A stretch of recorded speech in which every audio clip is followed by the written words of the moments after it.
Hello সবাইকে। আশা করছি সবাই ভালো আছে। একটু আগে ভালোই বৃষ্টি হচ্ছে আমাদের এখানে। তো বৃষ্টির জলে আবার গাছের পাতাগুলো সুন্দর হয়।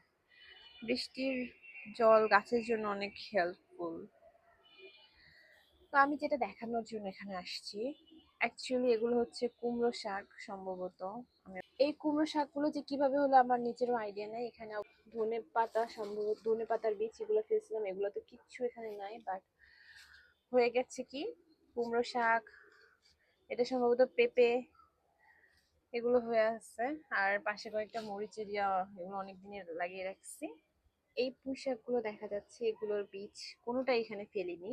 লাল শাক ফেলছিলাম, সেগুলো বৃষ্টিতে হয়নি, একটু বের হয়েছিল, বৃষ্টির জন্য আসেনি। কিন্তু এগুলা সুন্দরভাবে পুঁই শাকগুলো জানি কোথা থেকে হয়েছে। এখানে পুঁই শাক আর এখানে কি বলে মিষ্টি কুমড়া শাক, সম্ভবত পেঁপে গাছ এগুলো হয়ে আছে। কিন্তু এগুলো যেহেতু লতানো গাছ, এভাবে তো হওয়া মানে জায়গা আরো বেশি লাগবে। তো দেখা যাক এটা কতদিন থাকে, এরপর কি করা যায়। এই তো, আজকের মতো এখানেই। সবাই ভালো থাকবেন, সুস্থ থাকবেন, দেখা হবে পরের ভিডিওতে।